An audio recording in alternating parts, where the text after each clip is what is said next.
Hello. Welcome to the show where I scroll through X so you don't have to. Remember X? At Twitter. The worst website on the internet. It's a terrible place. Full of AI and racism.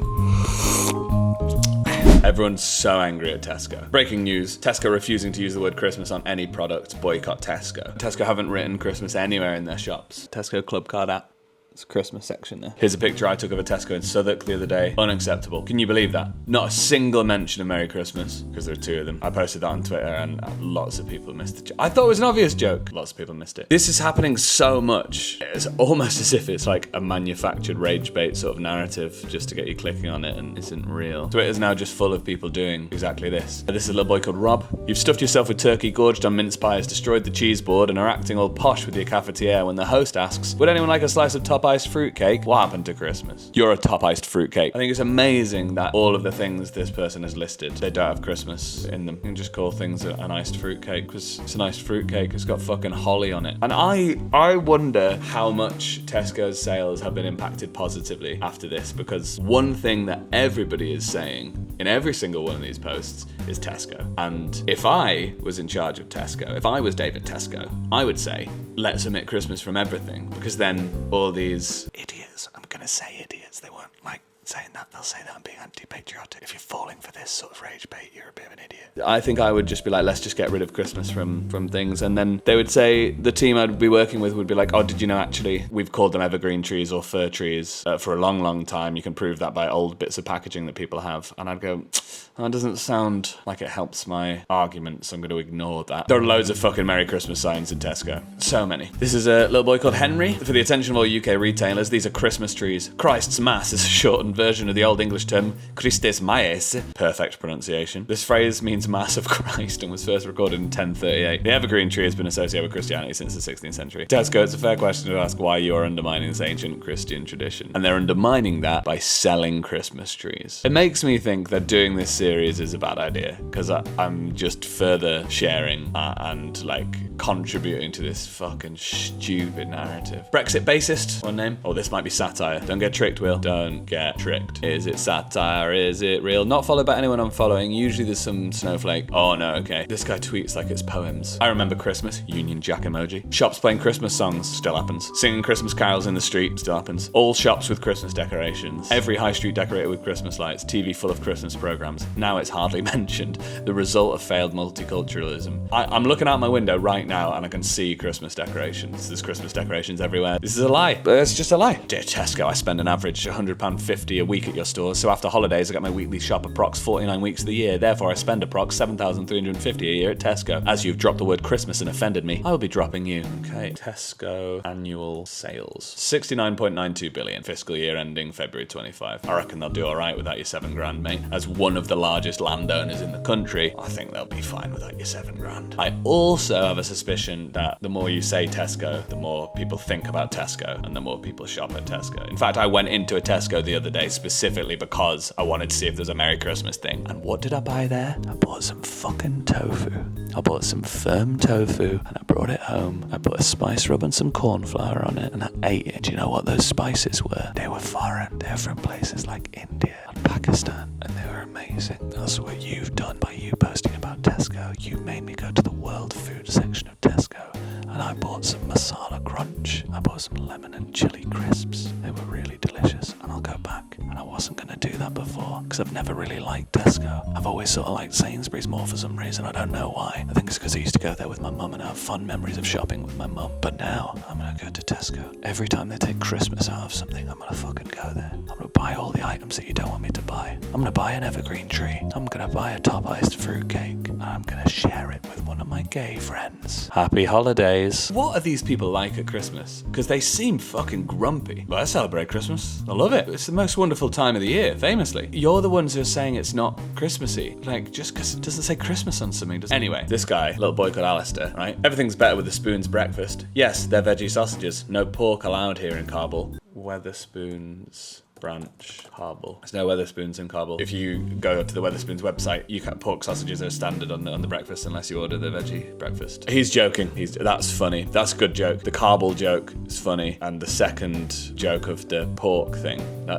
So thanks Elon, because comedy's legal on Twitter again. That's good stuff. This guy is a photographer, and he basically goes around London taking pictures to sort of tell you how bad London is. Even though I think, and this is quite controversial, I think London's quite nice. This is Alistair saying, I arrived in Afghanistan yesterday afternoon, and this morning walking down Kabul High Street, I was very pleased to see that despite reports I've read, they are allowing girls into school. The joke here is that he's in London, not Afghanistan, and he's taking pictures of some school children. Who's that guy? Oh, that guy, that's Alistair, yeah. He has breakfast at Wetherspoons and takes pictures of girls at bus stops.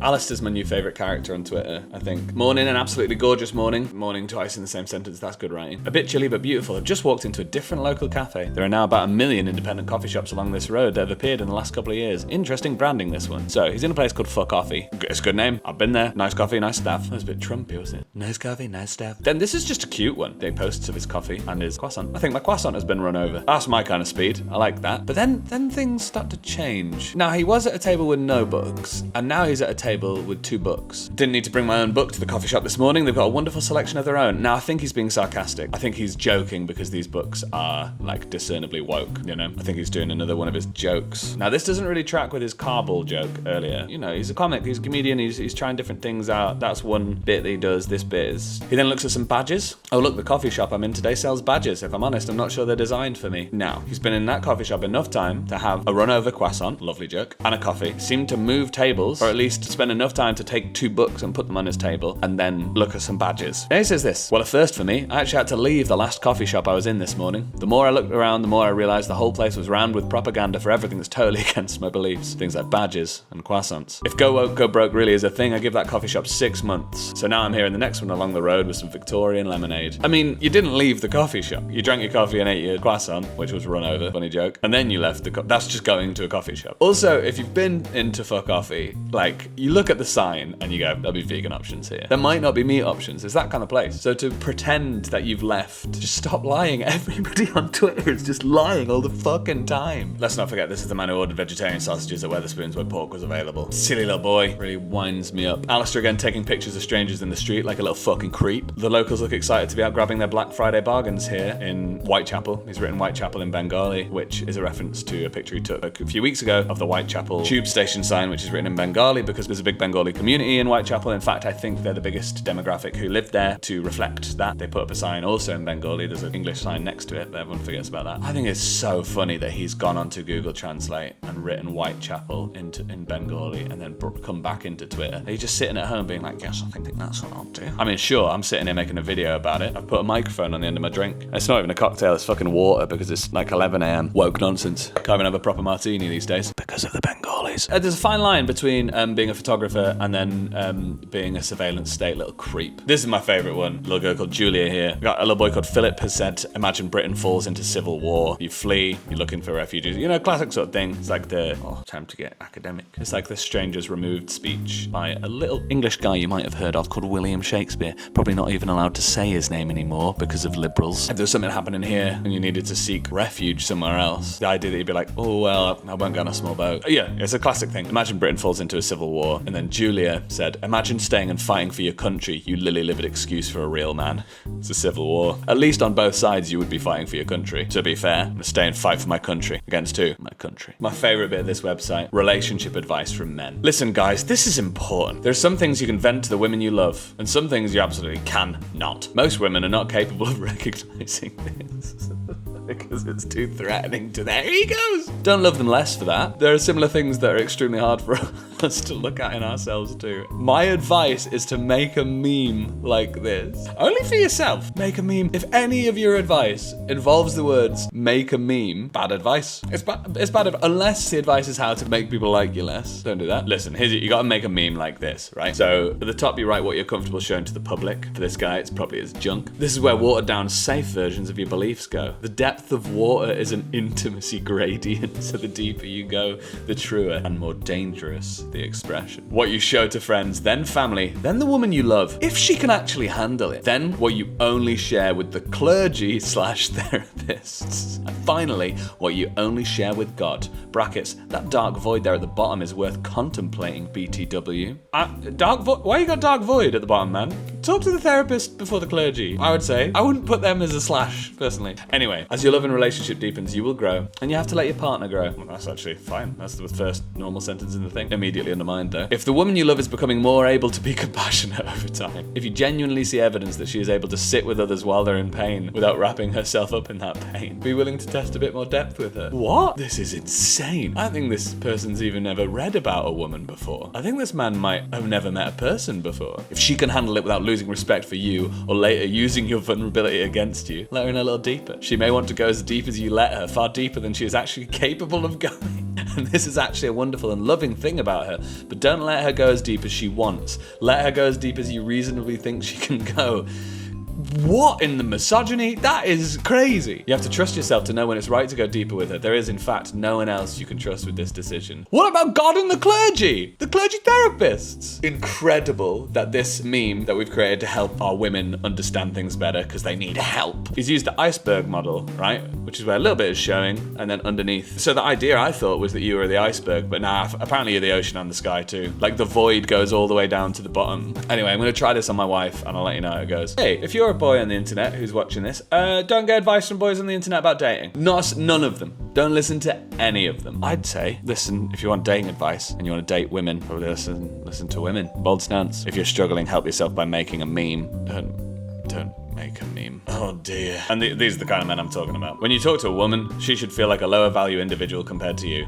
Fucking fantastic. That's got 1,000 likes. 100% that's all boys. Oh, that guy made me feel like shit. I'll hang out with him again. I'll invite him round. Go to the pub with that guy. We've got a lovely little misunderstanding of copyright here by Muriel. Hi Muriel, thanks for joining. I challenged one artist with a simple question today. Now, you can see by the length of this tweet, doesn't look like a simple question. Also, not a single question mark. Feels like a statement. I challenged one artist with a simple question today. Teach me how to make art without using anything that contains a copyright. No camera, no lens, no paint brand, no brush brand, no software, no paper, no book, no tutorial, no museum, no reference image, no past artwork by anyone, no history of art, no visual culture. Just you alone, with zero influence from anything ever created by another human. Silence. Silence because there was no one fucking there, because this is a fucking lie, because you don't know any artists, because if any artists knew you, they'd punch you right in the nads. I don't know if you have nads, you probably have nads right in your fucking head. Obviously that's not copyright, that's not what copyright means. That's so stupid. That's so stupid. Using a camera isn't a copyright violation. Have you read something about the history of art? Yeah, I have. Well, you're gonna have to give 5% to Michelangelo or something. Obviously this is nonsense. I think the problem with this series is it's just me reading the thing and the thing is so stupid it's not worth like breaking down or debunking because it's so like surface level shit, which I suppose is what AI is, that contains a copyright. It's so funny the idea that the paint brand and the brush brand would be like the Mona Lisa that you did to use our paintbrush. Wow, sort of ours then, isn't it? It's such a false equivalence to be like, here's an artificial intelligence that's taken in all art without permission and then spits out stuff in the same style, and you think that's the same. It's just the worst website. I think that the reason it's the worst website is because these things go really well. 241,000 views. Like, this is what it's become. It used to be that Twitter was the town square, but now I think it's like, instead of a square, there's just a big pit. And instead of a town, it's just people shitting into the pit. There is no value in this website, other than, you know, uniting the far right internationally and spreading hatred and lies. Thanks, Elon. The caption of this one is, welcome to Transport for London. This is what you're faced with when riding the tube to Peckham. It's time we banned all face coverings on public transport. There's no need for this zero tolerance. This isn't a real video. This is AI, as can be seen by everything in it. It's very clearly not a London Underground carriage, for one. These are the stops in Peckham. Neither of them are tube stops. The red poles in that carriage would indicate that it's a Central Line train. How many likes does this have? This has been shared by loads. 1.7 million views. Fine.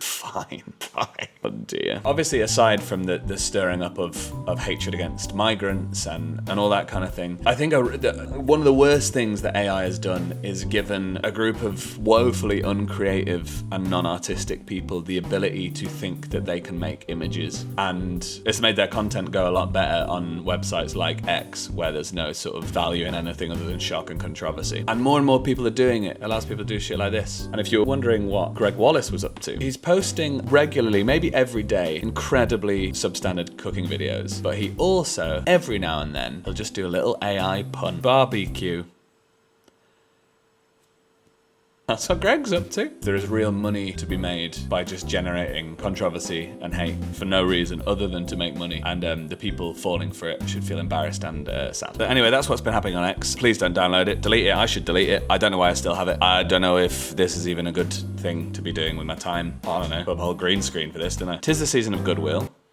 Hey, if you enjoyed this series, please like it. Don't share it with any of the people I've mentioned in it because I'm scared. I'm a little cowardly boy. If you want to stay up to date with what's happening on the worst website on the internet, subscribe. Thank you so much, and I'll see you next week.